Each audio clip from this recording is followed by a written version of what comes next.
Nunca fuiste al cine. Todas las noches en el 88.7 de tu dial.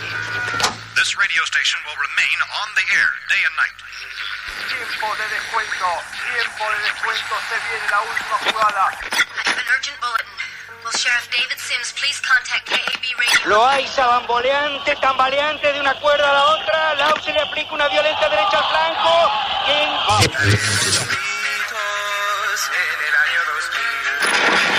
¿Cuál es su deseo para esta Navidad? Mi deseo es cambiar de radiodifusora. En las siguientes 2 horas vas a vivir una experiencia cinematográfica en la radio. Apaguen sus celulares y disfruten la función. Comienza. Nunca fuiste al cine.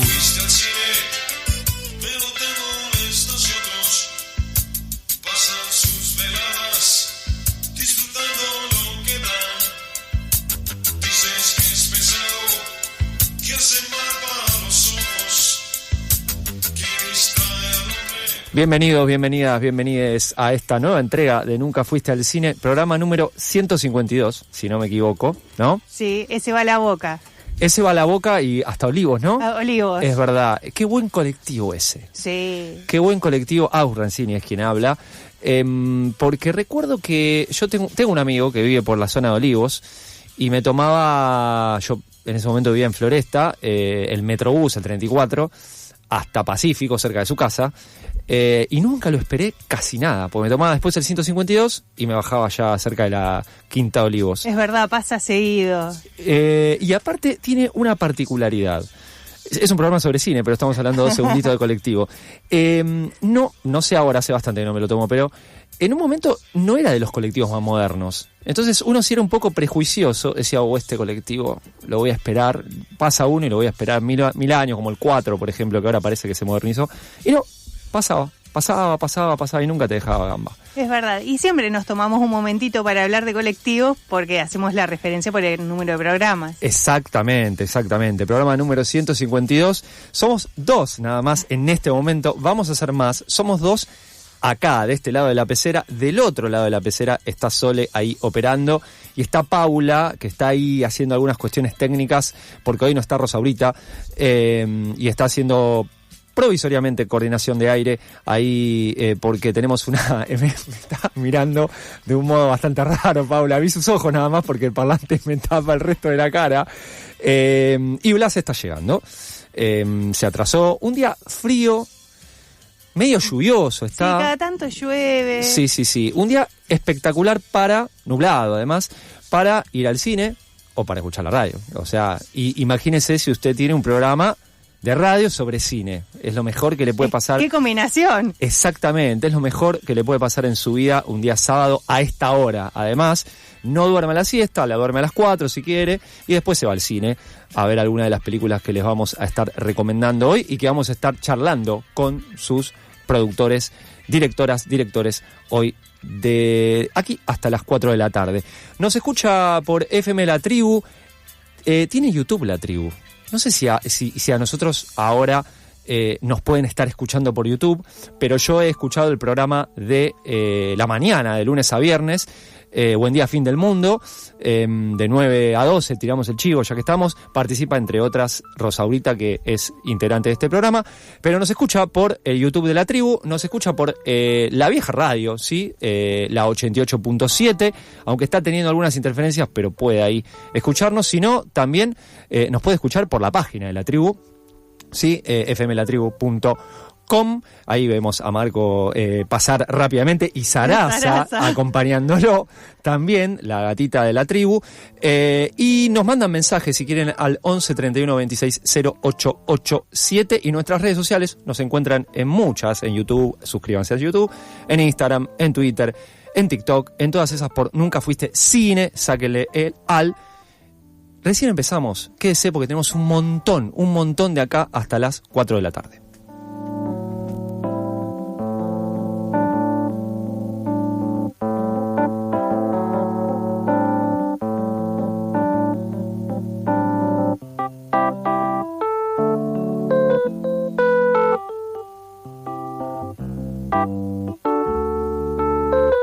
Close your eyes. This is such stuff as dreams are made of. Nunca fuiste al cine. Esa cosa de la que están hechos los sueños.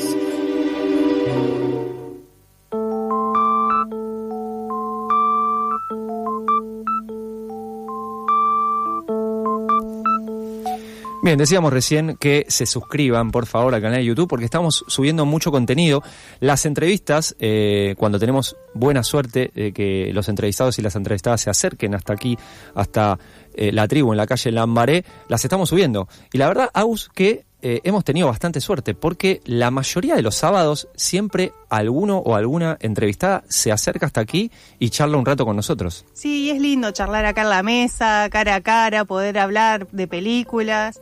Otra cosa que también, si quieren escribirnos, que nos cuenten qué películas vieron, que nos cuenten también si quieren que hablemos de algunas películas, a veces en las columnas. Podemos generar algo también, como dijimos la otra vez, una futura columna de Star Wars.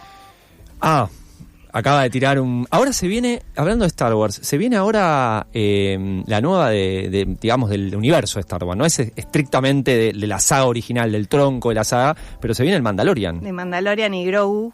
La estoy esperando, ya falta muy poquito. ¿Así se llama? Sí. De Mandalorian y Grogu. O sea, ya blanquearon absolutamente que al Mandalorian mucho no le interesa a mucha gente y lo importante es el Baby Yoda, ¿no? A mí me interesa, es Pedro Pascal.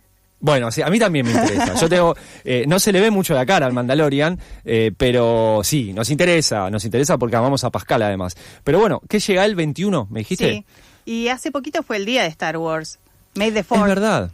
Es verdad, vi muchos videos hechos con IA que le agregaban sables láser a situaciones cotidianas de violencia, que eran graciosas cuando uno lo ve así, cuando no lo son. Pero ¿cuándo fue el día de Star Wars? El 4 de mayo. Por lo que significa en inglés, ¿no? Claro, May the 4th.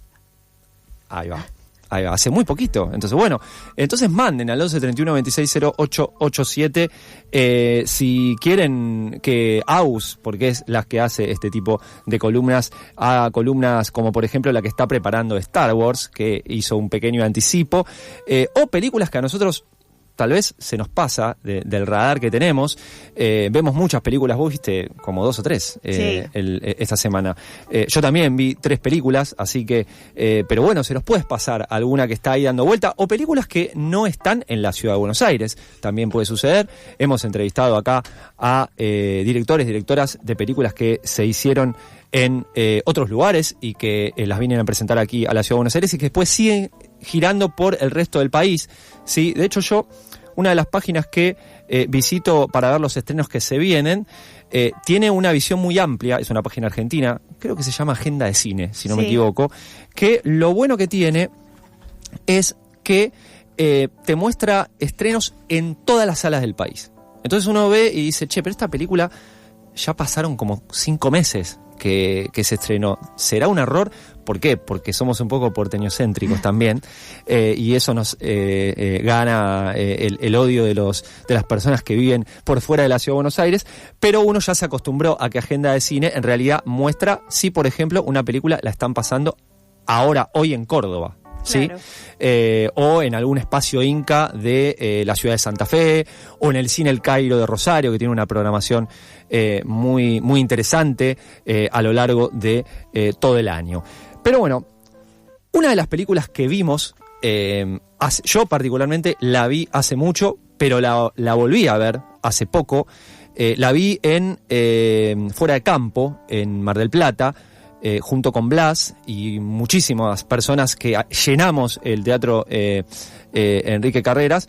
Fue Hijo Mayor, una película que nos gustó muchísimo, de alguien que ya habíamos entrevistado, habíamos porque la vamos a volver a entrevistar ahora, por Partió de mí un barco llevándome, que nos había encantado esa película, que fue una película que Adorni justamente dijo, mire lo que son las cosas, ¿no? Mire lo que son las cosas, Adorni, pensalo antes de decir algo de Hijo Mayor.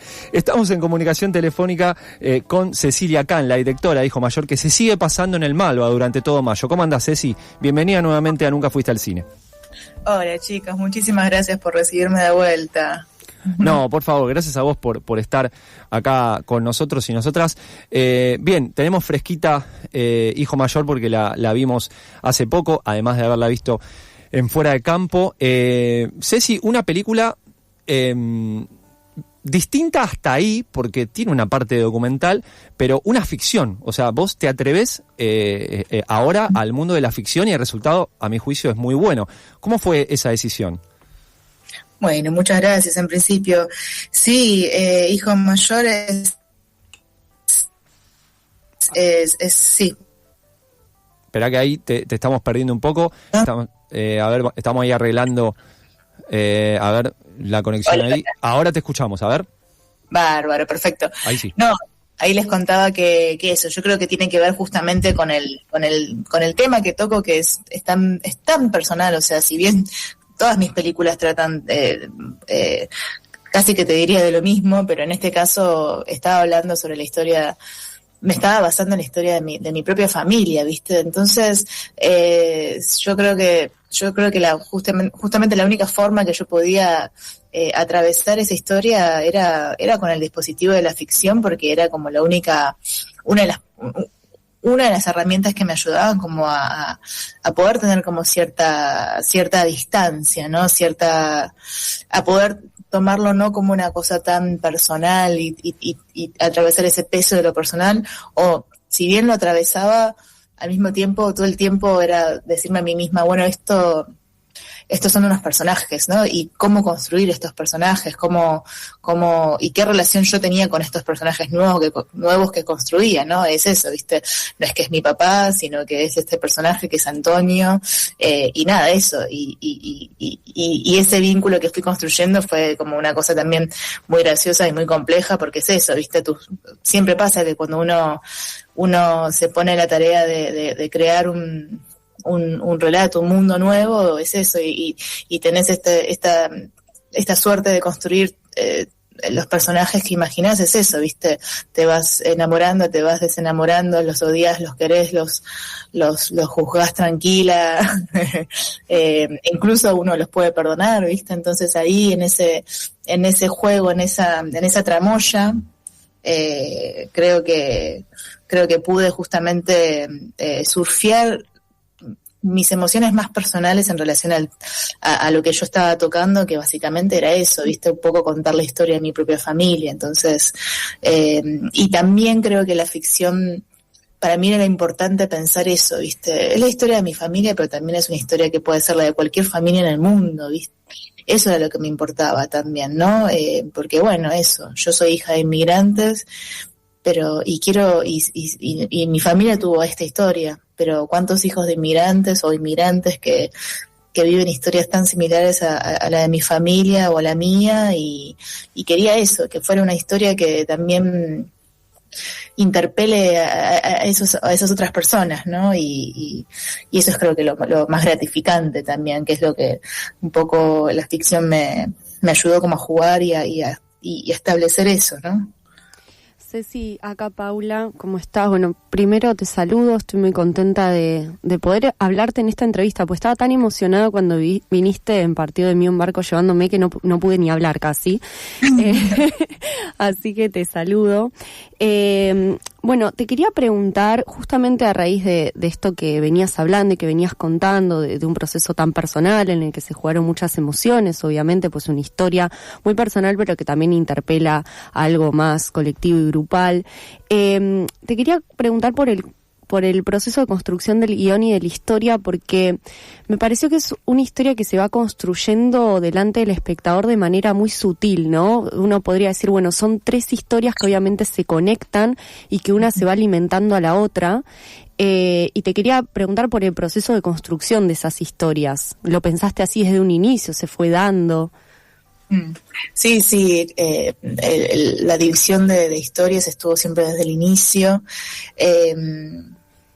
O sea, es muy gracioso cómo nace la idea de este largometraje. Es que yo estaba haciendo un taller de guión, me acuerdo, un taller de guión de cortos, uh-huh. Con Rechman, con Martín Rechman, un maestro querido, admirado. Y claro, cada semana teníamos como una consigna y teníamos que llegar con un corto escrito, básicamente. Y era eso, era a modo de ejercicio. Y en ese taller escribí justamente 3 cortos, Pero cuando termino el taller y veo, y bueno, eso, de los cuales uno de los cortos después lo filmé, fue Bicicleta, es un corto que yo quiero mucho, pero bueno, después tenía como este saldo de distintos cortos escritos, y de repente me pongo a leer los cortos y me daba cuenta que en realidad estaban hablando sobre era una misma película en realidad, o sea, como, y que eran esos, ¿viste? O sea, eran 3 historias de momentos particulares que eran básicamente recuerdos que yo, ni siquiera, recuerdos que yo venía escuchando, ¿no? Especialmente toda la historia de Antonio Joven, que son básicamente recuerdos que yo vengo escuchando de mi papá desde que soy muy chica, cada oportunidad que mi papá tiene, no sé, cada vez que se ponía en pedo, o está con amigos, no sé qué, él le encanta hablar del pasado, ¿viste? O le encanta hablar de ese pasado, de las aventuras que él vivió cuando llegó a Latinoamérica, cuando se fue de Corea, y todas las vicisitudes, ¿no? Y todo el drama coreano, como ustedes ya lo conocen. Y son esas imágenes, o sea, es ese relato que era oral de mi viejo, pero a mí se me construía todo un universo de escenas, de imágenes que me quedaban tipo eso, ¿viste? Eran imágenes que tenía como una obsesión, ¿viste? Era una mezcla entre escuchar esos relatos y ver esas fotos viejas, o sea, eso, mi mamá guarda todos los álbumes de la familia. Tenemos muchas fotos de viejas, muchas fotos de mis viejos en sus vidas, previo a que yo naciera, y me acuerdo eso, de chica, de ver todas esas fotos y escuchar a mi viejo, y se me armaban siempre como unas imágenes y unas aventuras muy increíbles, y creo que un poco Hijo Mayor nace en relación a eso. Después, lo que me pasaba también era eso, como yo siempre dije desde un principio, ¿viste? Me rehusaba a querer armar una historia biográfica, si bien después la gente pueda pensar o decir lo que quiera. Para mí, Hijo Mayor no es una película biográfica, no es que estoy tratando de construir, sino que es como un cuento, es una historia que armo robándome recuerdos de otros, ¿no? Robándome recuerdos de mi familia. Claro. Mi papá, sí. Sí, justamente en relación a esto que decías del recuerdo y de las fotos, hay como un sentido también en el tratamiento de la imagen en la película que me llamó mucho la atención y me pareció bellísimo aparte, de que da la sensación que visualmente es un recuerdo, ¿no? Entonces, ¿cómo fue esa construcción a través de lo visual? Exactamente, es que tenía que ver con eso, ¿viste? O sea, así como lo fue planteado en el guión, después lo pasamos a imágenes y sonidos, porque básicamente la ambición con la película era eso, no es que yo no quería contar una historia como lineal, sino que la idea es que se basa en distintos fragmentos, era eso, poder hacer como un ejercicio de memoria, poder hacer como un juego de, bueno, ¿cómo recordamos, viste? Porque para mí la película es eso, es como ver, bueno, cómo uno recuerda, que la película se proponga eso. Y eso fue un poco que es lo que eso se trasladaba en el guión, eso, en estos fragmentos de historias, que después eso, ¿no? Que una historia como alimenta a la otra, son como islas que se van como, o mamushkas, ¿viste? Que se van uniendo, que pueden también, que el espectador también les puede ver como 3 historias diferentes, o no, ¿viste? Y lo mismo pasaba con el tratamiento de la imagen, con Victoria Pereda, con Vicky, que es la directora de fotografía, que es una genia. Nosotros ya habíamos trabajado en Partido de Mí, y para esta película elaboramos un montón eso, o sea, en principio partíamos de nuestra, qué sé yo, supongo que la primera referencia más importante, y Vicky va a estar de acuerdo, eran esas fotos de las que les contaba, ¿no? Esos álbumes de fotos, que son de hecho las fotos que vemos hacia el final de la película, esas fueron como nuestras primeras referencias, ¿no? Como, sin caer en lo porque la propuesta era cómo registrar, ¿no? Un recuerdo o la forma en que recordamos, porque la forma en que recordamos es eso, es como cuando soñamos. Cuando nos acordamos de un sueño, no nos acordamos del sueño tal cual lo que pasó, pero sí nos acordamos de un color, de una sensación, de un rostro, de expresiones. Entonces como que la idea era poder traer al presente eso, ¿viste? Poder traer al presente eso, ciertas sensaciones, texturas, y lo mismo en el tratamiento de imagen, ¿no? Para mí siempre es muy importante eso, ¿no? Los rostros, aquellas expresiones. Entonces era un poco jugar con esas imágenes que ya teníamos previamente de mi familia en particular, y a partir de ahí, bueno, eso, obviamente un montón de trabajar también con un montón de otras referencias de pelis y eso, pero y el desafío más grande también era ese, ¿no?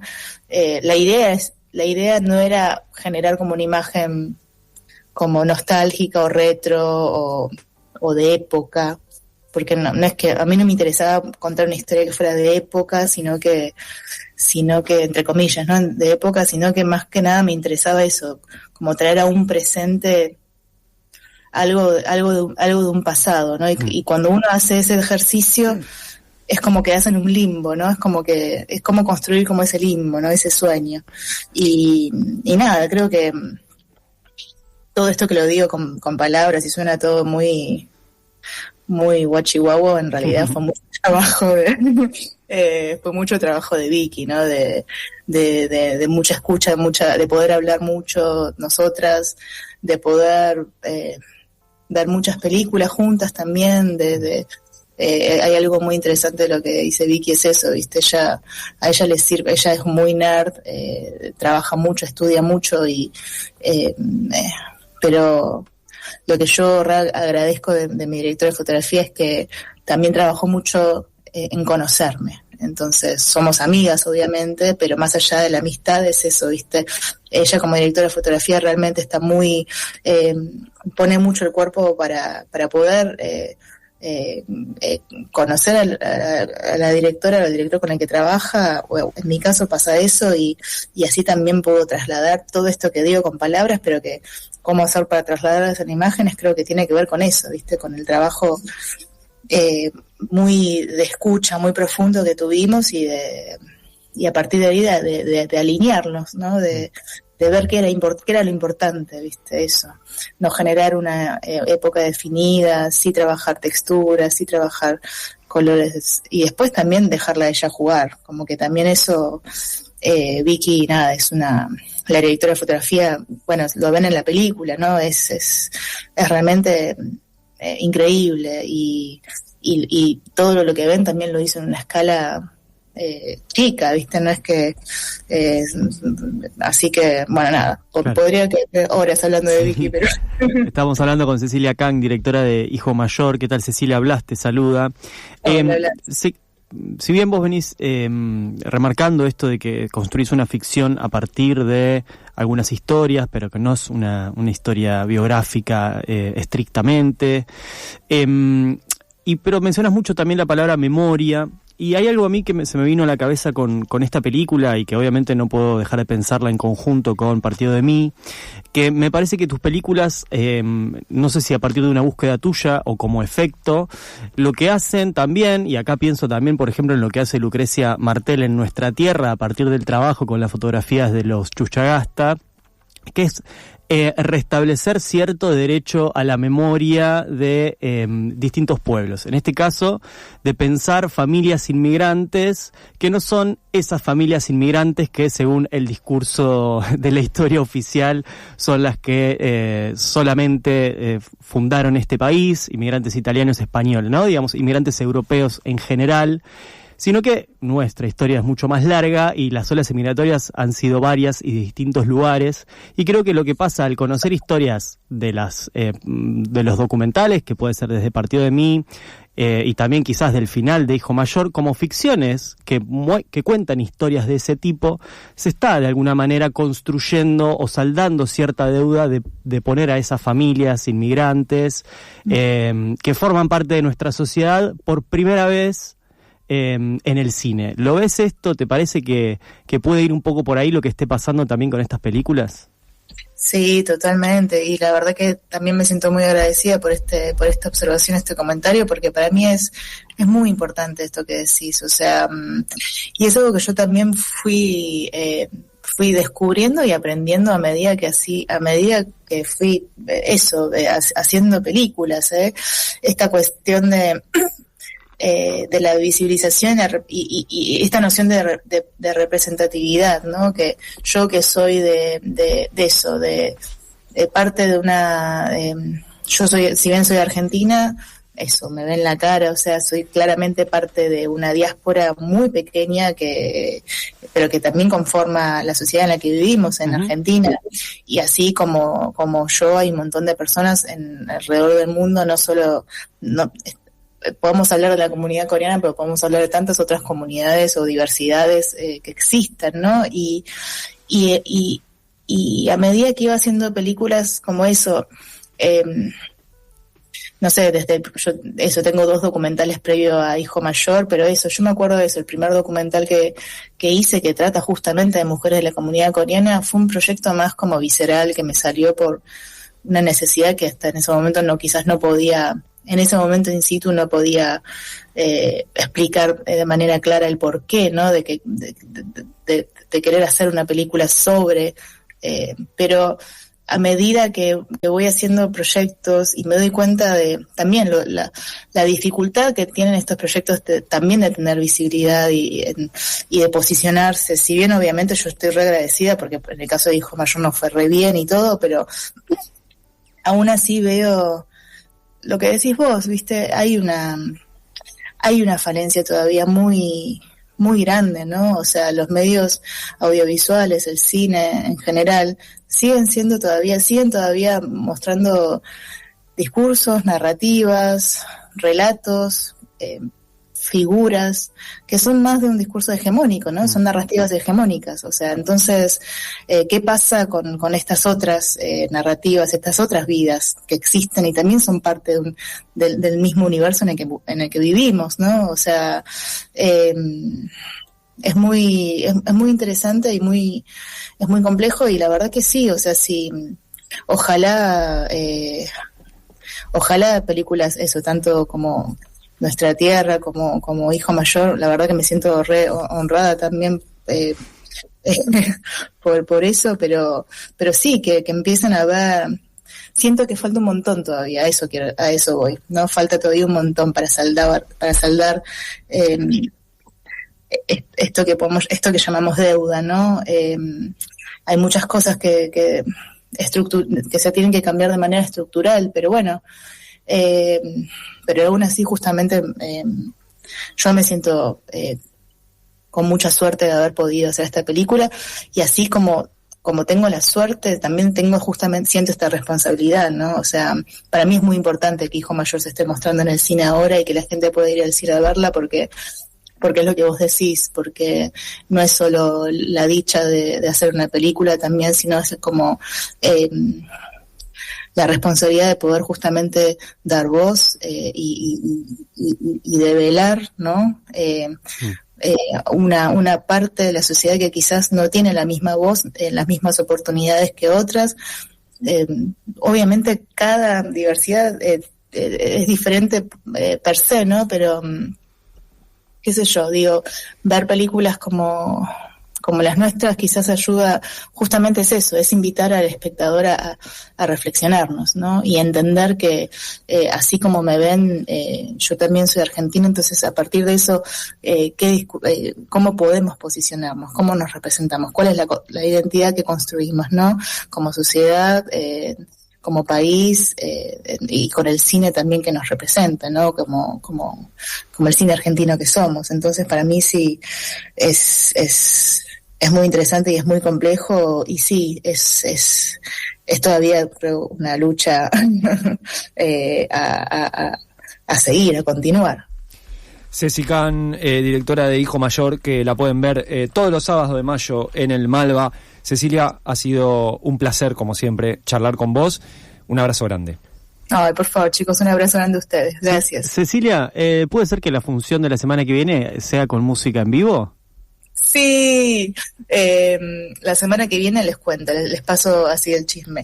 A las 18 horas pasamos en el Malva la película, y los que tengan su entrada en el Malva tienen un 2x1 que va a tocar El Asesino del Romance a las 21 horas en La La La, que va a tocar temas de la banda de sonido de Hijo Mayor, que fue compuesta por El Asesino del Romance, banda que la que yo participo, es mi banda de hecho. Así que nada, les invito a todos a eso, a que vengan a ver la peli y después a escuchar unos temas increíbles y a escuchar a mi banda, que la rompemos. Un lujo El Asesino del Romance. Gracias, Ceci. Gracias, chicos, a ustedes. Un abrazo. Dios crea al dinosaurio, Dios destruye al dinosaurio, Dios crea al hombre, el hombre destruye a Dios, el hombre crea al dinosaurio. El dinosaurio se come al hombre. La mujer hereda la tierra. Nunca fuiste al cine.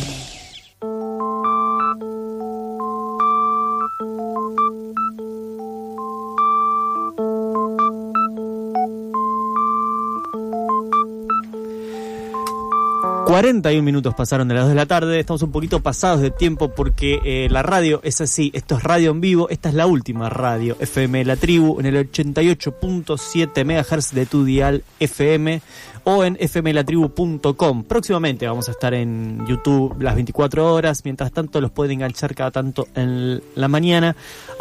@esto pasa en La Tribu... ...nosotros nos pueden encontrar en @nunca fuiste cine... ...ahí estamos en casi todas las redes sociales... ...con mayor o menor grado de actividad, como por ejemplo en YouTube, donde pueden encontrar la columna que Agus hizo dedicada a Harrison Ford, su columna, ¿cómo era el nombre de tu columna recién estrenado? Un mundo de películas. Un mundo de película, así figura en YouTube. Busquen Agus Rancini, Harrison Ford, un mundo de película, y lo van a poder ver ahí. También la última columna de Ale Tevez, entre otras cosas. Una información con la que nos encontramos esta mañana son algunas novedades en la Escuela Nacional de Experimentación y Realización Cinematográfica, también conocida como la ENERC, la Escuela de Cine del Inca, que está planteando una medida de fuerza en función de las cosas que ya venimos hablando permanentemente en los últimos años y que se han recrudecido con la nueva gestión. Vamos a escuchar un audio de Ezequiel Joffe, que es instructor de la ENERC, y nos contaba lo siguiente.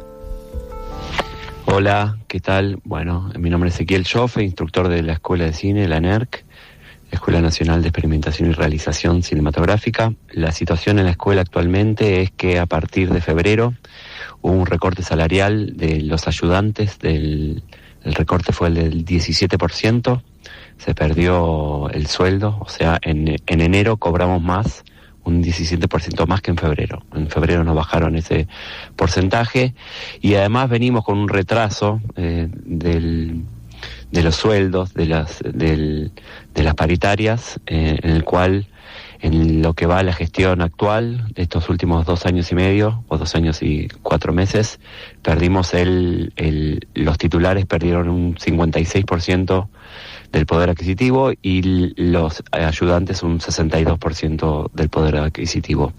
Además, en la escuela hubo muchos despidos durante los primeros 2 años, se achicó mucho la planta de no docentes, en el cual hace muy complejo el trabajo de las materias y el funcionamiento mismo de la escuela, en el cual se perdieron puestos importantes en la Secretaría Académica, se achicó casi a un 10%, un 20% la cantidad de no instructores en esas áreas. Y bueno, la situación, estamos proponiendo un paro y cese de actividades y un paro de manera indefinida a partir del este miércoles. Y bueno, estamos buscando el apoyo de la comunidad para poder sostener la escuela. Además, también cabe mencionar que La escuela es una escuela federal, en la cual tiene sedes en varias regiones del país, y la región NEA, a partir de este año, no abrió sus puertas a nuevos estudiantes, lo cual hace que es la primera vez en la historia de las escuelas de las sedes que una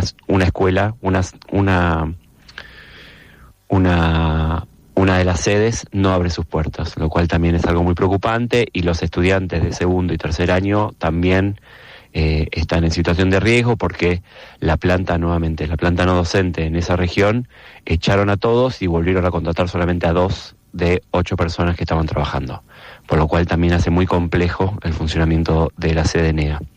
Y bueno, por todas estas razones venimos juntándonos con el presidente Pirovano, el presidente del Inca, y bueno, no estamos logrando avanzar con ninguna de las cosas que están perjudicando a la escuela, y sentimos que paso a paso van empeorando, y hay una dirección clara de achicar la escuela y hacerla funcionar mal, básicamente. Escuchábamos a Ezequiel Joffe, instructor de la ENERC, docente, ahí así le llaman a los docentes, instructores. Lo que están planteando los laburantes de la ENERC es un paro con cese de actividades a partir del miércoles. Ese mismo miércoles van a realizar una asamblea interclaustro abierta a la comunidad a partir de las 18 horas en la escuela ahí en la ENERC, en Moreno y Salta. Así que queda invitado todo aquel o aquella que quiera participar y enterarse también cuál es la realidad de esta institución histórica que, como dijo acá Juana, era la... Sí, Juana. Juana, la vicepresidenta del Centro de Estudiantes. Si usted se pone a ver las películas importantes de nuestro cine de los últimos 25 años, probablemente tenga alguien, si no dirigiendo, alguien en técnica, laburando ahí, que es graduado y que estudió en la ENERC. Así que ese es el grado de importancia de esta institución. Pasamos de página y vamos a hablar de los estrenos de esta semana. Agus fue a ver Los dos tanques de la semana. ¿Con qué vas a empezar? Voy a arrancar, porque fui a ver 2 películas que son para fans. Ajá. Entre los que me incluyo. Así que, ¿de las 2 sos fans? Sí. A ver. Fans, soy mi mamá. Sí. De la primera que voy a hablar, que es un videojuego. Sí, me encantaba. Cuando era chica lo jugaba y mucho. Y de la otra es de un artista que me gusta mucho su música. ¿En la Sega Genesis jugabas a ese juego? Sí. Mira, yo también. ¿Al Ultimate o al 3 común? Al 3. Igual jugué al 1, al 2 y al 3 y ahí quedé. Mira. Sí, después. Y el Ultimate también, el 3 Ultimate. Sí. Estamos hablando de Mortal Kombat, porque salió Mortal Kombat 2, que al fin una buena adaptación de un videojuego, que bueno, es uno de mis preferidos, así que estaba muy contenta. Y es una secuela de la película que se estrenó en el 2021. No sabía, porque hay otras viejas de Mortal Kombat que son medio flojardas. Sí, quiero defender la del 95. Antes de seguir. Creo que la vi en el cine. ¿Esa es la de Van Damme? ¿La del 95? ¿Cuál es la del 95? No, es la que está Christopher Lambert. Ah, que es Raiden. Sí. Es Raiden. Esa a mí me gustaba. Yo la vi muchas veces. De hecho, creo que si la veo en latino me acuerdo de los diálogos. La 2, que era Aniquilación, era malísima. Todos los efectos especiales, los personajes. De hecho, no repitieron los de la primera porque era muy malo el guión. Claro. Bueno, Mortal Kombat también tiene películas animadas y tiene series. Hay una que está muy buena, que la hicieron unos fans, y creo que a partir de eso salió un poco más este Mortal Kombat más serio. Vuelvo a la película original, ya me estaba desviando, pero hay todo un mundo detrás de Mortal Kombat, más allá de los juegos, así que si pueden mirar las películas viejas y pueden comparar con estas. Bueno, y esta que es la 2, ¿qué onda? Bueno, la 2 de esta nueva generación, ¿no? Sí. La 1 habías dicho que se estrenó en el 2021, que ahí nos va a contar un poquito del origen de los personajes, pero no llega al torneo. El torneo pasa ahora. ¿Por qué hay un torneo? Bueno, se juegan torneos entre el Outworld y la Tierra perdió 9 torneos. Para que Shao Kahn no se quede también con la Tierra, tenemos que mandar determinados luchadores como para pelear por la Tierra. Se van a elegir 5 acá. Van a ir Liu Kang, va a ir Sonya, va a ir Jax, va a ir un personaje que no estaba en la franquicia antes, sino que tiene origen en la película anterior. Raro. Es raro, pero para mí quedó bien. ¿Sí? ¿Cómo se llama? No me acuerdo el nombre. Por eso, porque no es de la franquicia. No es de la franquicia. Y acá tenemos a Johnny Cage, que está interpretado por Karl Urban, si lo conocen de The Boys. que se roba la película. Él y Kitana, que también se roban la película. Karl Urban, The Butcher en The Boys. Sí. Me gusta mucho cómo está acá. Es como un alivio cómico y a la vez es un personaje que va teniendo crecimiento. Y lo mismo pasa con Kitana. No es su personaje no es tan cómico, pero son como la historia está llevada por ellos dos. Desde diferentes ángulos está llevada por ellos dos. De hecho, hay momentos en los que no sé cuál es más protagonista. Pero la película me sorprendió, me gustó porque te recrea escenarios del videojuego, que eso en las otras no estaba tan reflejado, pero muy bien recreados. Después hay mucha sangre acá, las peleas son bastante fuertes. Las peleas están bien coreografiadas. Muy bien coreografiadas, que eso las otras que quizás sobre todo Aniquilación, creo que es del 97, en esa no funcionaban. La del 95 tenía mejores peleas. Pero eso me gustó mucho, las fatalities. Hay varios momentos que también ves, cada personaje tiene un poder, los ves muy bien desarrollados. Vuelven personajes que quizás en la anterior película parecía que no podían volver, vuelven. Y así que en todo lo que tiene que ver con el fandom, la peli me encantó. Hay algunas cosas que quizás de guión anda medio floja en algunos momentos.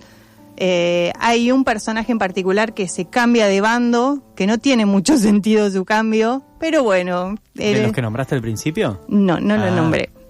Pero bueno, igual... ¿Es humano o androide? Es humano. Bien. Pero igual la película me encantó porque me entretuvo mucho y me gustaba lo que estaba viendo. Es corta, no llega ni a las 2 horas. Pero me gustó, y inclusive aparece Baraka, que es un personaje que a mí en los jueguitos no me gustaba mucho. A mí me encantaba porque además agarraba mis muñequitos Playmobil y les ponía escarbadientes en los brazos con Cintex, o sea, con cinta scotch, y tenía mi Baraka. Sí, claro. A mí no me gustaba, pero acá en la película me encantó, porque también es muy cómico. Así que si pueden verla, si les gustan los jueguitos, es una buena adaptación. Un mazo de sota se nos acaba de caer con Agus. Uy, sí. Agus habló de Mortal Kombat 2. Del otro lado de la mesa va Rodri. ¿De qué vas a hablar, Rodri? No voy a hablar de videojuegos porque no es un terreno donde me sienta demasiado. No, pero cuando habló de que la Tierra venía perdiendo muchos torneos, pensé que te habías sentido ahí empatía por la Tierra o por All Boys. Por All Boys. Ah, está bien, sí, bueno. Sí, es cierto. Igual acá caemos mucho en esa. En vez de torneos, partidos, pero directamente, ni siquiera torneos. Bueno, yo vi Ojos Extraños, sí, la nueva película de Jeo Sie-hwa, que es un director coreano que vive en Buenos Aires y por eso estuvo en el estreno en La Lugones, va a estar durante todo mayo en La Lugones, y a partir del 14 va a estar también en el Cine Cosmos. Hay que prestarle atención al Cine Cosmos porque está teniendo buenas películas y la verdad es muy accesible y está muy bien. Y además es un cine de la UBA y hay que bancar la universidad pública. Bien.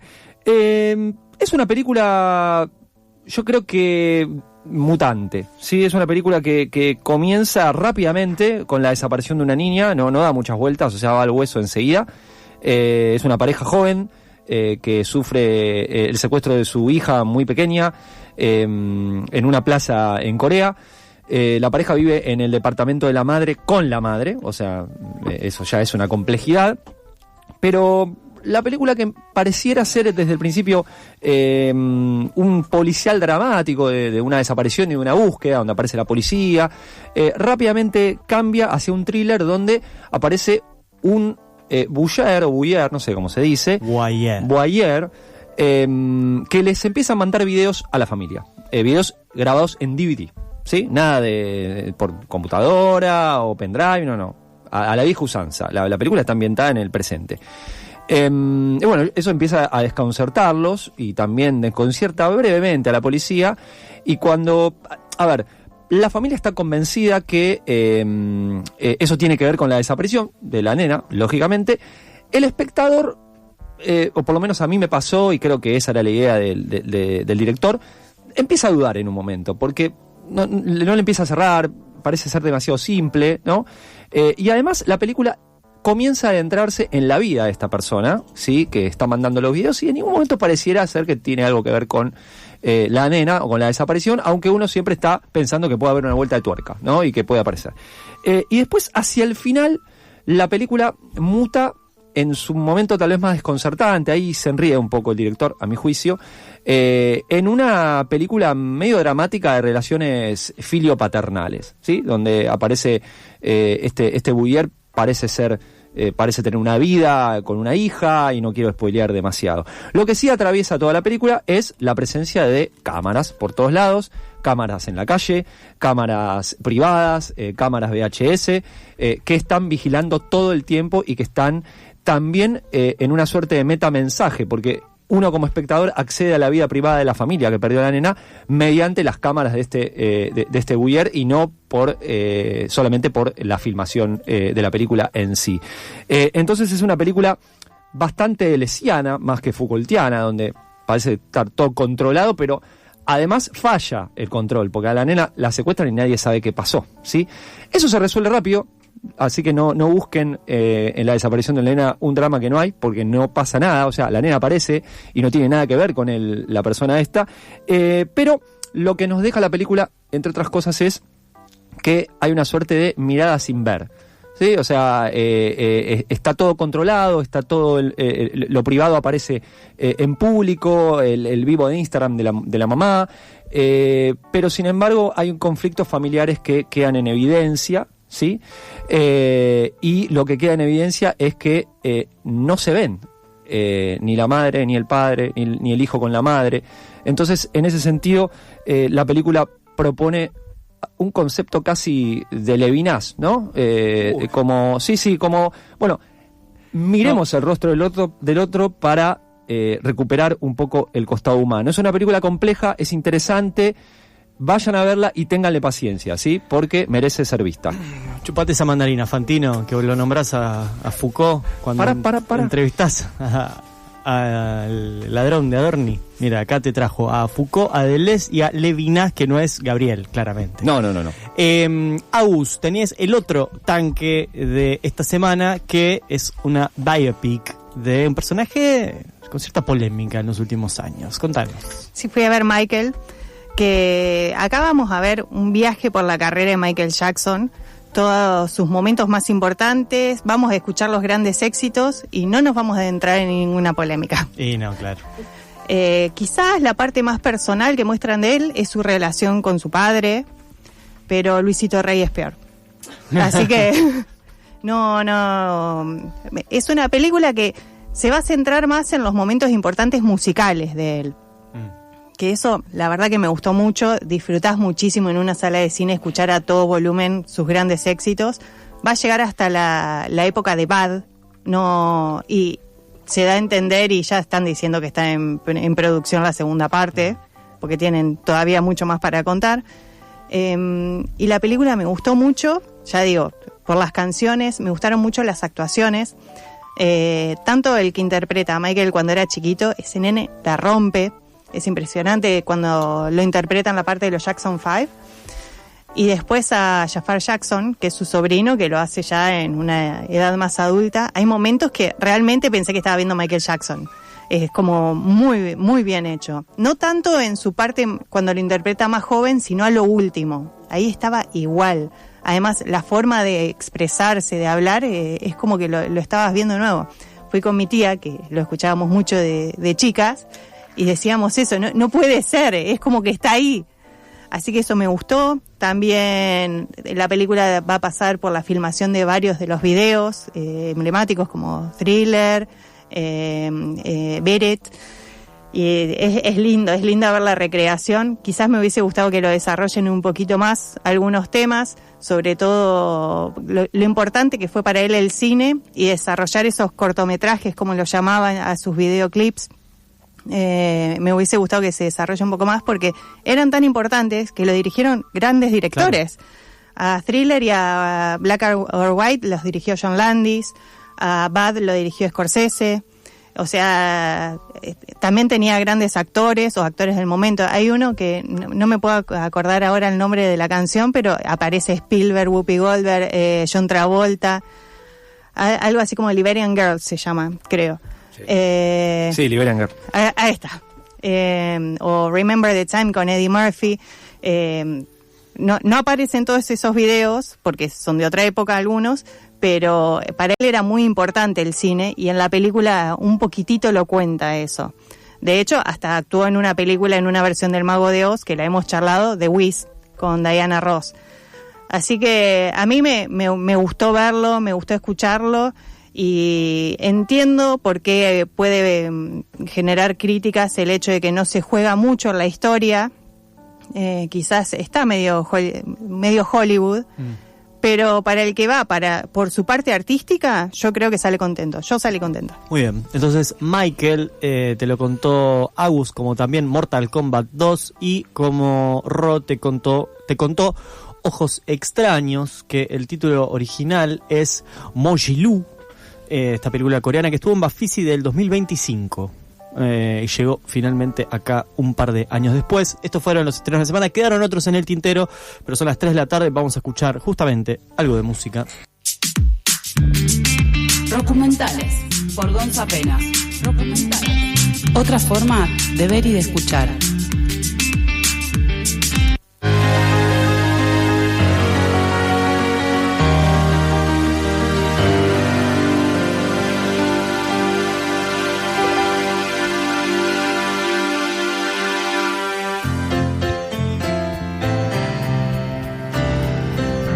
Y tenemos cortina nueva para recibir al señor, a Mr. Gonza Penas. ¿Cómo anda? ¿Qué tal? Buenas tardes. ¿Cómo andan? Muy bien. Yo también, muy contento de estar otra vez al aire en FM La Tribu. Me da la impresión que hay 2 personas que aquí van a ver a Boca hoy. Sí, tenemos acá un banderín, yo tengo un buzo, Blas también. Sí, hay como... Está todo dado. Otra vez nos vamos a la cancha desde la radio, como la última vez que vine. Me preguntaban por qué tenía en la columna pasada la camiseta de Boca del 98. Es cierto. Y era porque me iba a la cancha a ver Boca Independiente ese día. Hoy me voy a ver Boca Huracán, así que otra vez me voy a la equipo Boca rojo y blanco. Otra vez, con esos colores en contra. Muy bien, vamos a lo nuestro. Sí, vamos a hablar de documentales, no de fútbol. Lo hablamos otro día, si quieren, mi fanatismo, el de Blas. Creo que lo hablamos en el primer programa también, cuando dije que mi lugar preferido en el mundo era la Bombonera. Sí, es verdad. Así que ya saben. Siempre que podemos lo hacemos, ¿no? Esto es, total. Es así, Boca es Boca. Nos juntamos para hablar de Boca, en realidad. Después hablamos de otras cosas también, claro. Pero Boca siempre está. Bueno, vamos a hablar de un documental que se estrenó en el Bafisi de este año. Voy a ir dosificando las películas que vi en el Bafisi durante varias columnas, en vez de hacer una columna del Bafisi 27 en el 2026. Recordemos que el Bafisi, el número del Bafisi es el siguiente al del año en el que es la edición, lo digo por las dudas. Este fue el Bafisi 27. Vamos a ir dosificándolo. Vamos obviamente a hablar del documental de Los Redondos. Vamos a hacer un especial al respecto, así que estén atentos. Por supuesto, se pueden comunicar conmigo en gonzapenas.substack.com, mi newsletter. Pero hoy vamos a hablar de una película que me gustó mucho, que vi en el Bafisi, que es el documental sobre la banda Estelares, el documental Nuestros Días en Mi Memoria, de Gonza López. Un documental que narra básicamente toda la historia de la banda platense de Manuel Moretti, una banda que a mí me gusta mucho y que celebro que haya tenido su documental en el Bafisi. El documental, como decía, es de Gonza López. Arranca de una manera muy clásica con esto de los inicios en la música de los integrantes de la banda. A mí me gusta que pase eso. A mí de alguna manera me empieza como a meter en la historia. O sea, esa primera parte la miró con una sonrisa usted. Total. A mí me gusta cuando un documental arranca de manera clásica. Después puede ser más rupturista, menos rupturista, contar toda la historia de la banda, contar parte de la historia, irse por un integrante de la banda o contar sobre todos. Pero el que el inicio arranque contando cómo comienzan sus integrantes a escuchar música, qué banda se escucha, cómo empiezan a tocar la guitarra, cómo componen, me encanta. Y ahí me hace entrar 100% en la historia de la banda.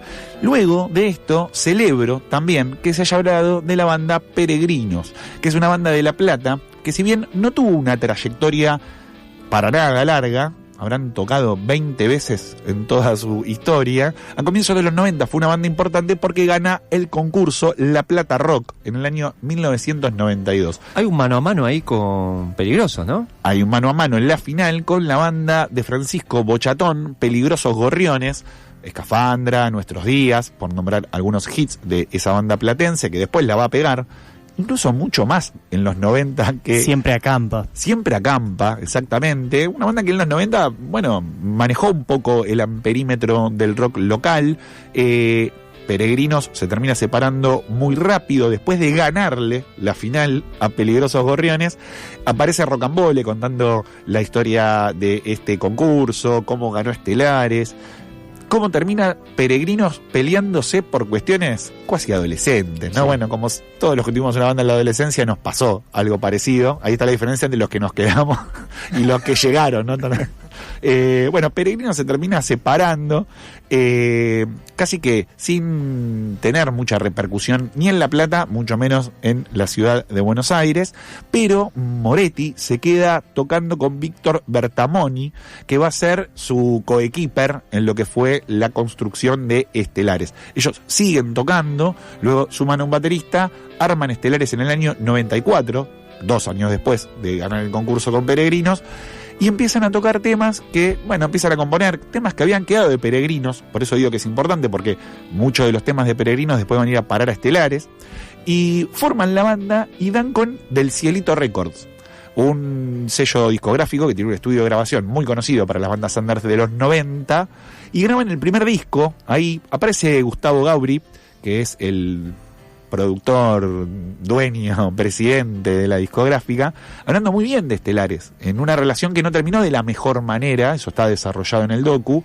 pero parece hablando bien de la banda, sobre todo de los comienzos, de la impronta que tenía la banda al grabar ese primer disco, que tiene cierta aceptación en el mundo del under, pero que, nada, bueno, como todo primer disco, tampoco tuvo una difusión como otras bandas de ese momento. Estamos hablando mediados de los 90. Es verdad, ellos dicen que lo iban a ver poca gente, como que estaban entusiasmados, pero que todavía no tenían mucho público.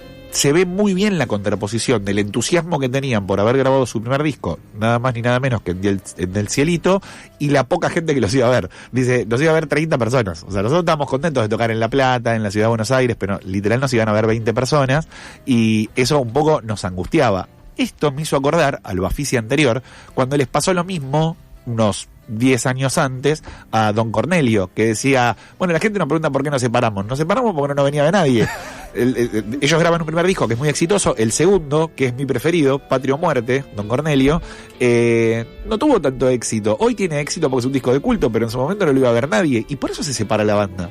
Y bueno, y ahí también hay un quiebre en las bandas, ¿no? Bueno, graban un disco que está bueno, en un estudio que está bueno, y cuando las expectativas por ahí no se cumplen, bueno, las bandas un poco entran en un quiebre de seguimos o no seguimos. Y el segundo disco es clave, y eso también aparece en el documental, lo dice Moretti. En el segundo disco no podés repetir lo que hiciste en el primero y tenés que presentar algo de lo que vas a hacer en el tercero. No, es difícil ponerse a pensar cómo grabar ese segundo disco. Lo graban en Del Cielito también y tienen un problema. Del Cielito cierra. Entonces ese disco no llegan a promocionarlo. Poquito después de la grabación, el sello cierra en medio de una problemática que está muy bien retratada en el documental también. No quiero ocupar mi columna con eso. En el documental aparece ese conflicto como en Del Cielito, y el disco se queda sin promoción. Y un disco que sale por un sello discográfico y no tiene promoción, básicamente se muere. Porque claro, no tiene repercusión en las radios, no tiene publicidad, y bueno, en un momento donde no hay internet, si el disco no tiene eso en un sello discográfico, deja de existir. Con lo cual ahí Estelares tiene un punto de quiebre, de seguir, no seguir. Moretti empieza a no solamente ser un bohemio, sino también a ser una especie de nómade, ¿no? Viviendo un poco en Junín, un poco en La Plata, un poco en casa de amigos en el barrio Almagro. De Buenos Aires a Junín. Claro, de Buenos Aires a Junín. Bueno, claro, Estelares tiene ese problema en el segundo disco, coquetea con separarse, y Moretti empieza a grabar como un solista completamente despechado, en el mejor de los sentidos. Graba solo con un grabador, canciones con guitarra, que después van a ser las bases de muchos de los hits que tiene Estelares. Claro, pero él no quería ser solista. En un momento, creo que él cuenta una anécdota con la productora, que le dice, no me interesa ser solista, yo quiero tocar en una banda. Claro, le dice, bueno, todos estos temas están buenísimos, hagamos un disco. Y le dice, no, yo no quiero grabar solista, yo quiero tener una banda, quiero grabarlos con Estelares, quiero que Estelares siga. Es así como recién en noviembre del 2003 y después de haber grabado un demo, que es muy conocido para los fanáticos de la banda, que sale en el año 2000, demo verde, el disco verde, en el noviembre del 2003 dan con Juanchi Baileirón, y ahí cambia la historia radicalmente en la banda Estelares, porque, claro, empiezan a grabar con un productor que sabe mucho de música, y Juanchi Baileirón va a decir cosas maravillosas en el documental, no solamente de la banda, sino también de la figura del productor. Tipazo, Baileirón. Un tipazo, y aparte disco que toca, disco que lo mejora. Si ya era bueno y pasó por las manos de Juanchi Baileirón, va a ser mejor. Pero las cosas que dice de la banda y de la figura del productor en el estudio son claves para entender por qué también Estelares va a crecer como crece, o como crece cualquier banda cuando da con el productor que tiene que tener. Pero no es solo Juanchi Baileirón el que se cruza en el camino de los Estelares, sino también el sello Pop Art. Juanchi Baileirón de Los Pericos. Juanchi Baileirón, para quien no lo conoce. Claro. Cuando toma las riendas también cuando se va al Bahiano, pero histórico de la banda. Claro, sí, y aparte Juanchi Baileirón, que ya venía produciendo hacía ya 5 o 6 años, fácil, varias bandas, y dan con Pop Art, en el mejor momento de Pop Art, sí, tal vez cierto, como sello. De hecho, Pop Art va a decir, uno de los chicos de Pop Art va a decir, bueno, a nosotros nos encantan las canciones lindas, ellos hacen canciones lindas, estamos destinados a cruzarnos en el camino, y podemos laburar lo que va a ser el próximo disco. Y el próximo disco va a ser nada más ni nada menos que Ardimos, tal vez mi disco preferido de la banda, un disco que cumplió 20 años en el 2023, y hicieron el mejor recital que fui a ver de Estelares. Los fui a ver varias veces en los últimos 15 años a la banda, y el recital que más me gustó fue el que hicieron en la trastienda para festejar los 20 años de Ardimos, donde lo tocaron entero, con muchos hits que hacían años que no se escuchaban, más todos los hits de la banda, con lo cual fue mi reci preferido en la trastienda y en noviembre del 2023. Pero volvamos a noviembre del 2003, cuando graban Ardimos, claro, con Juanchi Baileirón, Pop Art metiendo publicidad, metiendo las cosas que tiene que hacer un sello, algo que no está mal cuando uno quiere tener una banda de rock y llegar a buen puerto. Graban este disco que tiene éxitos como Moneda Corriente, En la Habitación, De la Olla, Bienvenida, Mariposas, bueno, un disco que tiene muchos mega hits de Estelares, y que es la antesala de el disco de Estelares, que es Sistema Nervioso Central, que sale 2 años después, también por Pop Art, y tiene ese hitazo que llega a las tribunas de las canchas, que es Ella Dijo. Sí, es cierto. Yo confieso algo, mientras estaba mirando el documental, le mandaba mensajes a Bosa diciendo, no, este tema de Estelares, no lo puedo. Y cuando apareció el de la cancha, yo dije, claro, tantos años viviendo en la ignorancia. Porque no, lo que pasa con Estelares es que, lo dice en el documental, es una banda que no entró en lo que era el rock chabón, por así decir, el rock barrial de fines de los 90, principios de los 2000, se quedó afuera porque no era el sonido de ese movimiento, tampoco entró en el movimiento punk, porque no eran punks, no entró en el movimiento hardcore, porque no lo eran, no entró en el movimiento del nuevo rock alternativo, pienso en Suárez, en esas bandas de los 90, porque tampoco lo eran. Claro, se estaban quedando afuera de todos los géneros que se estaban armando en el rock, y lo que dicen, que es cierto, y me gustó mucho que aparezca, es esta idea de, nosotros somos rock, pero no somos rockeros. Por eso nos quedábamos afuera, porque nosotros no nos abocamos a una vida rockera. Es más, somos más tangueros. Dicen algo que a mí me pareció hermoso, creo que lo dice, no lo dicen ellos, lo dice un productor o alguien que los ayudó, que me lo anoté incluso. Dice, ellos entendieron los misterios del tango. Sí, tal cual. Extraordinaria esa frase. ¿Y sabes por qué me parece a mí también extraordinaria? Porque hay algo que siempre debato con mis amigos cuando hablamos de esta clase de bandas, que hay bandas que se quedaron afuera de estos movimientos porque hay gente que no entendió el rock como una continuación del tango. A mí, ya lo dije muchas veces acá en la columna, el rock y el tango me parecen mis 2 géneros preferidos, por eso me las paso hablando de estos 2 géneros.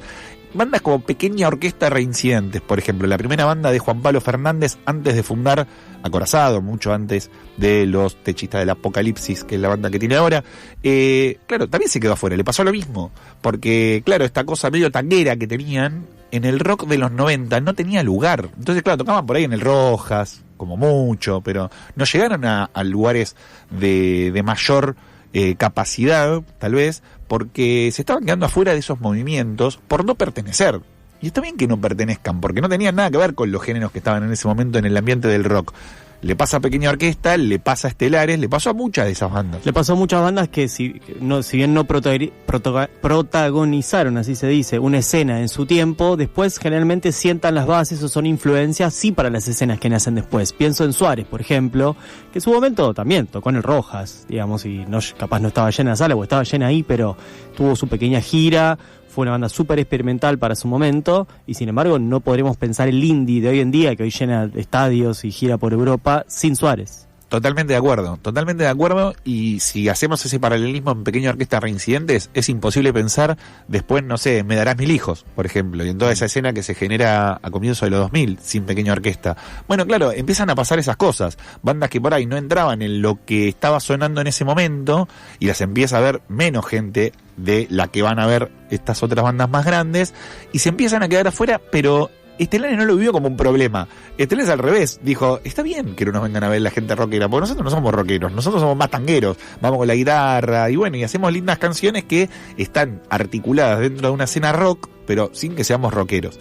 Entonces, es que aparezca esto en el documental me parece clave para entender por qué con Estelares pasa mucho lo que dice Rodri. Uy, esta canción es de Estelares. ¿Cómo esta canción que canto todos los domingos en la cancha pertenece a Estelares? Bueno, claro, sí. Por ahí, a los que yo lo conocí por Ardimos en el 2003, y me pasaba como que no sabía que había 10 años atrás de la banda cuando la conocí. Dije, pensé que era el primer disco en aquel momento cuando empecé a escucharla. Después, como decía, cuando graban Sistema Nervioso Central y graban Ella Dijo, empieza a ser una banda de estadios. Y claro, lo que me pasó a mí ahí en el cine, no me gusta mirar el reloj cuando estoy viendo una película en el cine, porque primero me hace una falta de respeto, y aparte cuando estoy disfrutando la película no tengo necesidad de ver el horario. Pero pensaba, ¿cuánto va de película? Porque la película duraba menos de 2 horas, recién estamos por Sistema Nervioso Central, que es del 2006, faltan 20 años de banda.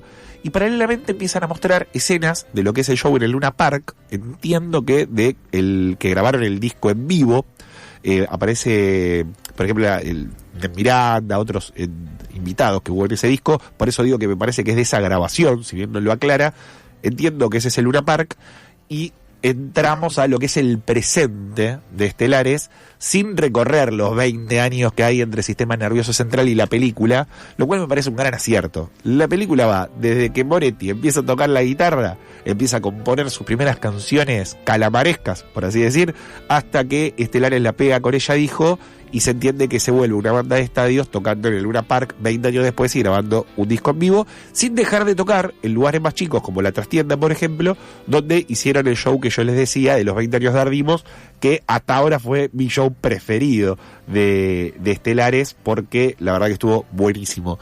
Si yo tuviese que recomendar por dónde empezar a escuchar a la banda, empiecen por Ardimos, que es el disco con el que yo empecé, sigan por Sistema Nervioso Central, pero después vayan para atrás, vayan a los primeros discos de la banda. A mí Amantes Suicidas me parece un discazo, lo que pasa que es ese disco que les dije que no tuvo tanta repercusión porque Del Cielito cierra y se queda sin promoción. Es un disco que apenas salió del catálogo. Entonces fue muy difícil en una época pre-internet conseguirlo, incluso era como un disco fetiche, porque no estaba en ningún lado, no tuvo ni siquiera difusión.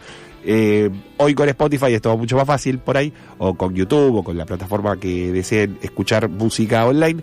Vayan a esos discos de Estelares porque están buenísimos, y obviamente vean la película, que entiendo que va a tener estreno comercial, porque está muy buena, está muy bien narrada la historia de Estelares por el director de la película, Gonzalo López. Nuestros días en mi memoria, esa fue la columna del día de hoy. Vamos a seguir hablando de Elba Fisi, como les decía, vamos a ver un especial de Los Redondos, también va a haber un especial a futuro de Los Ramones, que cumplieron 50 años, esto no tiene que ver con Elba Fisi, sino también con un gusto personal, así que, bueno, va a haber muchas más columnas en el año de documentales. Excelente, Gonza. Va a haber estreno el jueves que viene, se estrena Nuestros días en mi memoria, así que un estreno, ¿te vino bien? Vino perfecto, porque además el jueves se estrena la película. Espectacular. Así que vayan a verla. Hola, ¿te gustó? Lindo, ¿no? Está un poco saturado de medios, pero igual anda bien, ¿no? ¿Te gustó? Lindo. Bueno, esto es lo mínimo que te va a pasar. Te van a pasar una serie de cosas medias raras. Vos cuidate, portate bien, no hagas cosas raras, porque yo soy medio experto en torturar a la gente. ¿Sabías? Sí, soy de Escorpio. Bueno. Chao, lindo. Chao, como mínimo.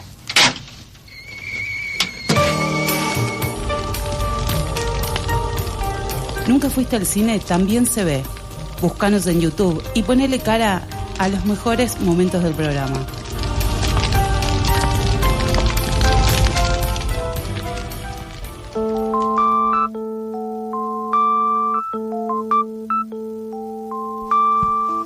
Seguimos aquí en esta última media hora del programa 152 de Nunca Fuiste al Cine. Y tuvimos la buena suerte, les avisamos cuando empezamos el programa que habíamos visto muchas películas esta semana, y una de las que vimos se llama Una canción para mi tierra, es un documental muy interesante, y tenemos aquí a su director Mauricio Albornoz Iniesta y Sebastián Carreras, su productor. ¿Cómo andan? Muy bien, espectacular, muchas gracias por invitarnos, un saludo a toda la audiencia.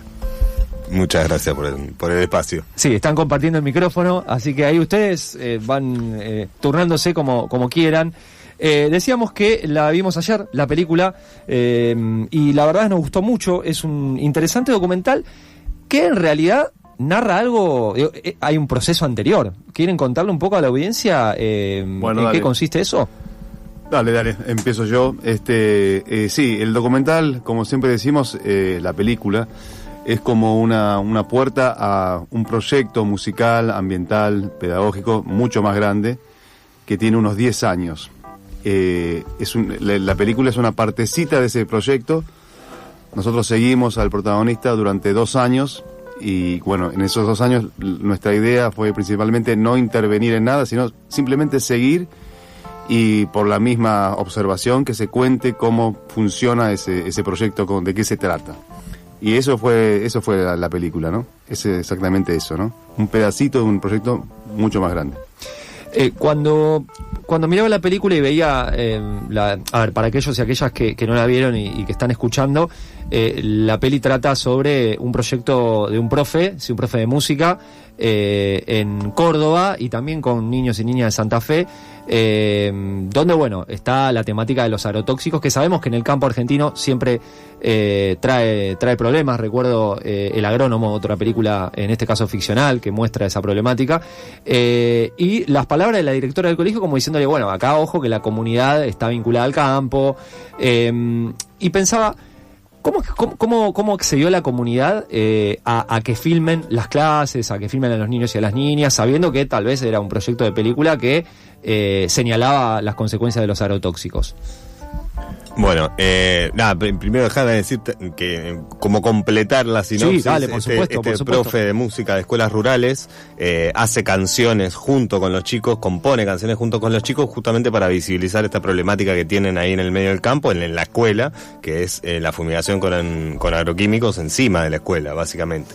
Entonces, bueno, transforman esas angustias en canciones y las quieren cantar frente a la comunidad. Y ahí esa es un poco la resistencia, porque por supuesto en esa zona donde toda la economía se genera a partir de lo que produce el campo, es un tema incómodo, ¿no?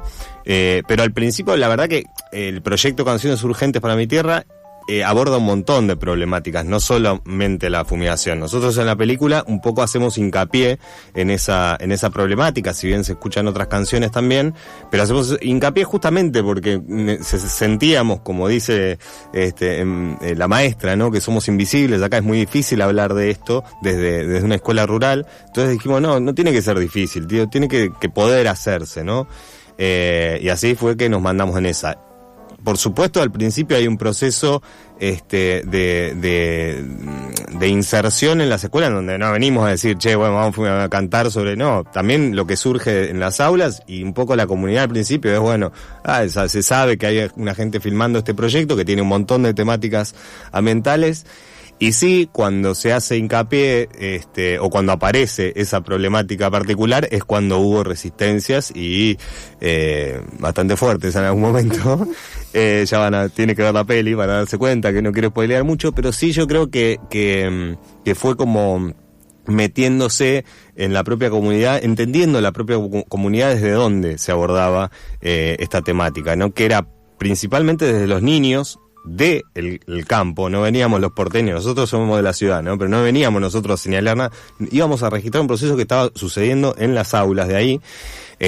Muchos de los chicos propios, hijos de productores, de peones sobre todo en realidad, o de gente que fumiga, ¿no?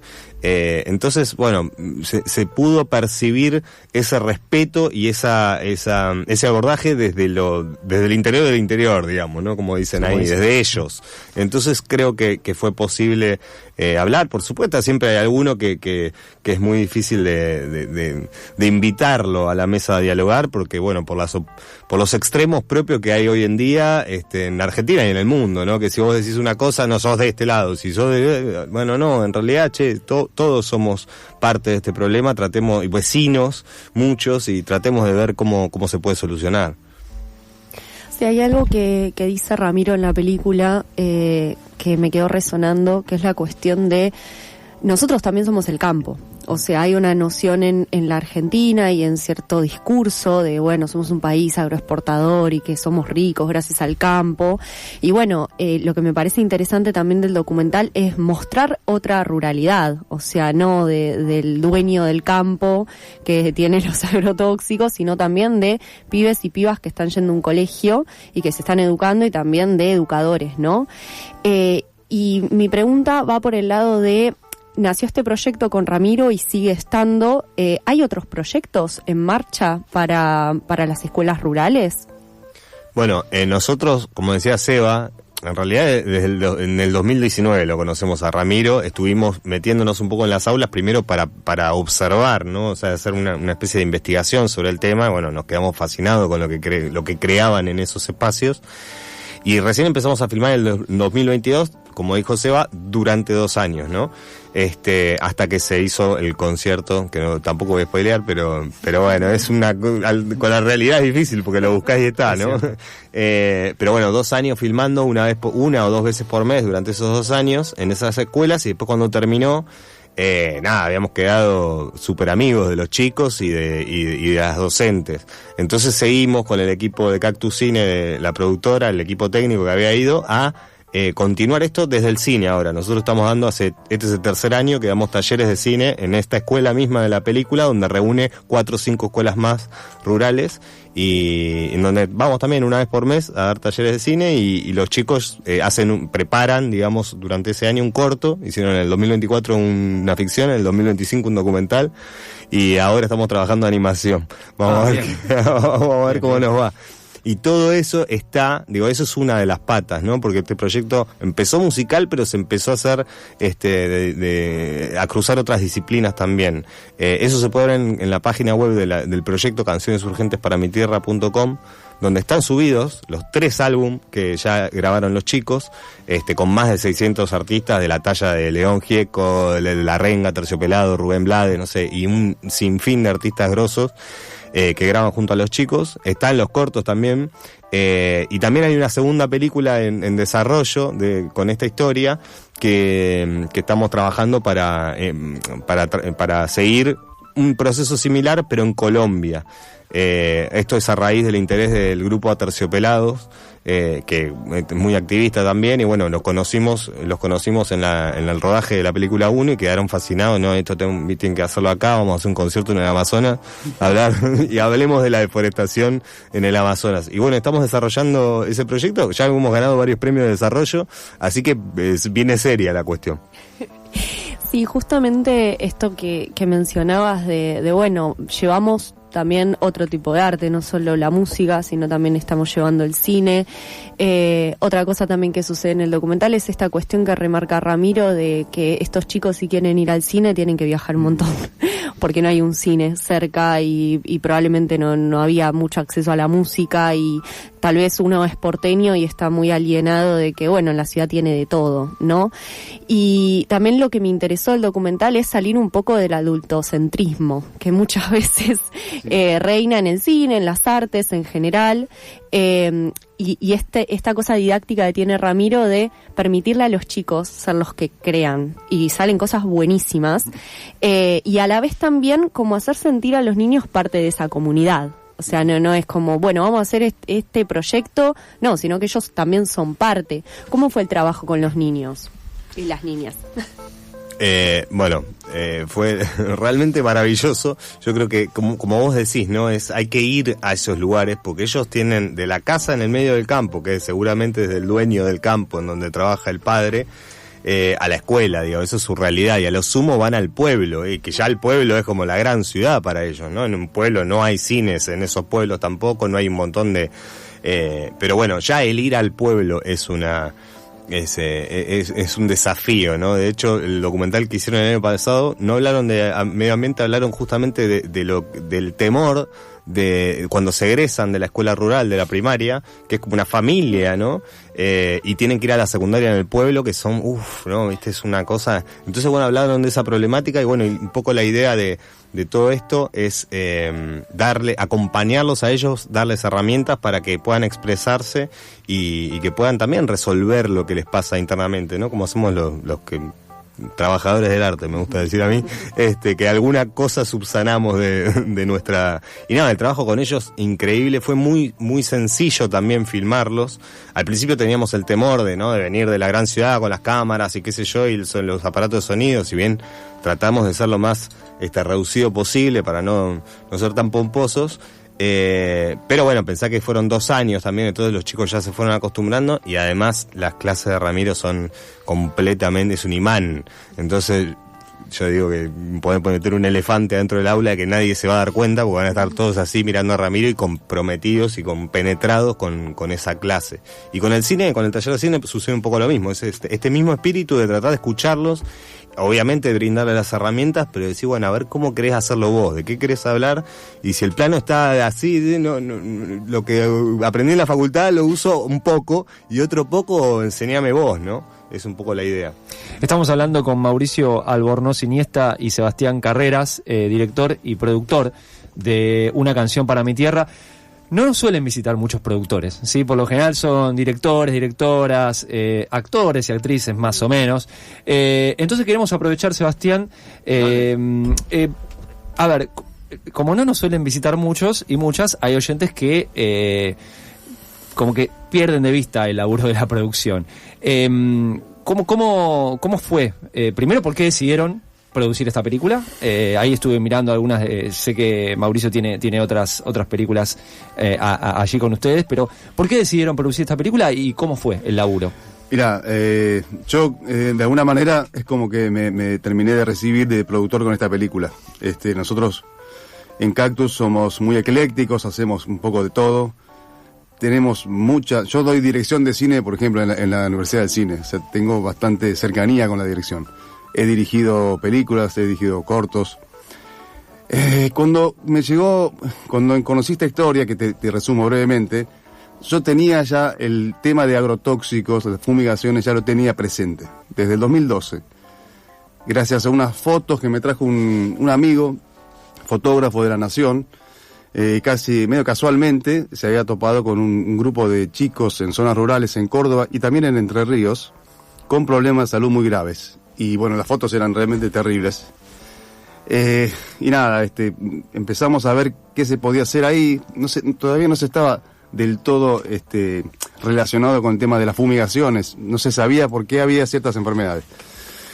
Se empieza a relacionar, vemos que era un tema complejo, realmente un tema muy polémico y muy sensible porque estaban los chicos incluidos. Entonces, un poco lo paramos del proyecto. No tenía demasiada forma, tenía más una forma más de documental clásico, por ahí de denuncia o investigación. Pero bueno, no terminaba de cerrarnos y lo dejamos medio en pausa. Hasta que conocí a Ramiro en 2018, principios de 2019. Y ahí, cuando vi cómo trataba estos temas, dije, bueno, acá está la respuesta a esta pregunta que nosotros teníamos, ¿no? Y empecé yo presentando el proyecto en incubadora documental. Todavía no sabiendo bien qué iba a hacer, lo único que sabía que había que hacer este proyecto. Y cuando ganó el primer premio, y ahí dije, yo quiero que se haga este proyecto. O sea, yo creo que el productor es el que hace que las cosas se hagan. Es el que hace que las cosas se hagan. Sobre todo, obviamente, en este tema el documental tiene como mucha... Bueno, en ficción también, pero bueno, en documental a veces hay muchos imponderables, muchas cosas que tenés que estar. Y entonces yo quería estar como de atrás, empujando todo. Hablé con Mauri, fuimos a conocer a Ramiro. Estábamos yendo a otro laburo en Córdoba, capital. Y dije, paramos en San Marcos, te quiero presentar a un pibe que yo lo conocía solo por WhatsApp todavía. Y ahí lo conocimos, charlamos y ahí, bueno, dije, Mauri, dirigilo vos. Y ahí lo convencí. Y después obviamente se puso al hombro y siempre fuimos muy mancomunada la dirección y la producción porque bueno, me contó la película que quería hacer y me pareció que estaba perfecto. Era muy difícil porque implicaba se llama el formato como de observación, documental de seguimiento, donde no hay entrevistas. Digo, otro tipo de documental se hubiera resuelto en 2 o 3 meses, ya tenés la película. En cambio, en este tipo de documental vas siguiendo una vez por mes. Imagínense todo lo que implica de producción, 2 años de seguimiento y después 250 horas de material, ¿no? Edición de 1 año más, o sea, que son 3 años en total. Es un proyecto largo. Bien, me gusta mucho que preguntes de la producción porque si no, a mí me pasa eso, si no nos metemos en producción, si no pensamos eso, en un momento nos vamos a quedar sin cine, ¿viste? No vamos a saber qué hacer. Porque me encanta la dirección, me fascina, pero hay una parte que tiene que estar unida. ¿Sí? Vamos a pensar un proyecto y cómo lo vamos a hacer. Bueno, y obviamente este proyecto, como era un formato un poco diferente a lo que veníamos haciendo, fui aprendiendo en el camino. Básicamente, para que se entienda cómo fue el diseño de producción, es un diseño que tiene que ver con, primero, un premio del Inca, de incubadora documental, después gana otro premio en el Mafis, en el Festival de Málaga. Desde ahí consigo un coproductor alemán, esto es ya en pandemia, porque era... Claro. Nos habían invitado a Málaga, pero no pudimos, ¿sí? Porque agarró la pandemia. Pero estuvo bueno igual, porque conseguimos un coproductor alemán, que se copó mucho con la historia. Bueno, este coproductor consiguió otros fondos de Alemania, fondos ambientales y fondos de cine. Todavía no alcanza igual, ¿no? Sí, seguimos. Entonces, después conocemos a través de una productora amiga colombiana, conocemos otra productora colombiana donde trae justamente a los aterciopelados. Y a partir de ahí, y también apuestan un poco en la producción. Y fondos propios nuestros, o sea, es así, o sea, uno va trabajando, lo que me va sobrando lo ponemos en este proyecto, que era como el proyecto más mimado, más querido, más personal, más íntimo de la productora Cactus Cine. Con Agustín Vidal y Nicolás Carreras, los otros 2 socios, lo teníamos ahí. Obviamente avanza de a poquito, pero decimos, bueno, lo que nos sobre, vamos acá. Y así fue avanzando. Bueno, pero tuvo esas 3 patas, ¿no? Que sin Alemania, sin Colombia y sin el Inca, no se podría haber hecho. Solo con nuestros aportes no se hubiera haber hecho. Pero bueno, tiene todo ese diseño, ¿no? Y quería preguntarles algo más, que siempre cuando vienen directores y directoras aparece, y que es un gran problema, que es la distribución. O sea, ¿qué onda con eso? Porque ustedes recién están estrenando, pero imagino que vienen también de un recorrido anterior, estrenando acá en Argentina, digo. Sí, tiene 2 patas, ¿no? Obviamente. Primero tiene una salida que es con los festivales, que ahí estuvo Mauri muy presente, que por suerte nos fue muy bien. Estuvo más de 1 año, se empezó a fines de 2024 y todo 2025 fue festival, un festival tras otro, uno tras otro. Primero, más de cine, como Festival de Biarritz, que ganó, por suerte, 2 premios muy importantes, el premio del público y el premio del jurado. Y después toda la rama que tampoco los conocíamos, que es los festivales ambientales, ¿no? Claro. Que hay mucha competencia también, y hay toda una movida muy importante. Bueno, eso fue como la primera etapa de la distribución. Y ahora viene, bueno, la etapa más concreta, que es el estreno, que es difícil, hemos estrenado películas ya en 2016, 2017, Sangre en la Boca, una película totalmente distinta, y otras pelis más, pero bueno, en esta época realmente tenés que competir con las bestias estas, y entonces todo, hay muy poco apoyo, y bueno, es pensar estrategias. Nosotros estamos ahora con esta estrategia por justamente la naturaleza del proyecto, que tiene que ver la música. Invitamos a los músicos a que compartan. Vamos siempre a presentar la película, porque la película tiene algo que vos decís, che, ¿qué pasó? Y te genera muchas preguntas después, que nos ha pasado mucho en los festivales, que la gente se queda charlando contra enganchada. Y entonces quisimos un poco replicar eso. Entonces es una estrategia también de distribución. Vamos a presentar la película, vení que charlamos, vení con... Y viene mañana, ayer tuvo León Gieco, por ejemplo. Hoy está Quique Viale, que es un ambientalista muy que aparece en el docu, y viene, después va a estar Greenpeace, después vamos a traer a más músicos, o sea, vamos a hacer cada presentación así, y después vamos a salir por los pueblos y por el interior, que es una película para que vean los pibes de las escuelas también, ¿no? Entonces tiene toda esa combinación. Por suerte ahora fue una de las películas más vistas, las 10 más vistas el primer fin de semana. Digo, el único documental compitiendo contra El Diablo Viste a la Moda 2. Sí. Y entonces, y se quedó ahí, o sea, y nos quedamos una semana más, y las películas más vistas en el Gaumont, y así que bueno, estamos contentos, pero no podés soltarlo porque tenés que estar todo el tiempo pensando, bueno, ¿y mañana cómo es? ¿Cómo hacemos que la gente vaya? Porque realmente yo creo que, y esto obviamente vos tenés que creer como productor, como director, yo creo que si vos la ves te va a gustar y la vas a recomendar, pero el tema es que tengo que llegar a vos para que te enteres que está la película, y por supuesto que haya una sala, por suerte tenemos la sala del Inca, de Gaumont, que si no sería muy difícil, pero bueno, esa es un poco la distribución. Bueno, para cerrar nos quedan 2-3 minutitos. Quería preguntarte, Mauricio, ¿algún proyecto que estés ahora haciendo o que tengas en mente? Bueno, ahora estamos ahora en este último mes te diría que estuve completamente chupado por el estreno de la película. Y yo tanto también chupado a la noche, sí, pero no. Y con la productora un poco está, porque nada, hacemos todo, siempre creímos que era una película que tenía que llegar al público y no era un documental que bueno, con unas salas, bueno, y listo, y se termina ahí, que quede como de nicho. Digo, no creemos que tiene un vínculo con el público muy, muy grande, y bueno, así lo ha demostrado por ahora. Así que estuve bastante con eso, pero sí estamos como también parte del proyecto Canciones Urgentes ahora, como nosotros, la pata como audiovisual, la pata de Buenos Aires, la pata un poquito más armada de una empresa que ayuda a que esto continúe. Todos estamos muy enfocados con eso, y dentro de ese marco, en la segunda película, como te decía, de que ahora, yo tengo, la semana que viene, en Bolivia la tengo que estar. Bueno, nada, estamos con esas, te diría que esa es como la más próxima, y después bueno, siempre con algunas series ahí hemos escrito mucho en estos años que no se ha producido mucho, entonces nos hemos sentado, hemos sido todos guionistas y desarrolladores de carpetas, pero bueno, te diría que sobre todo en esta segunda parte estoy poniendo toda la energía para que a ver si se puede filmar el año que viene, que es la idea.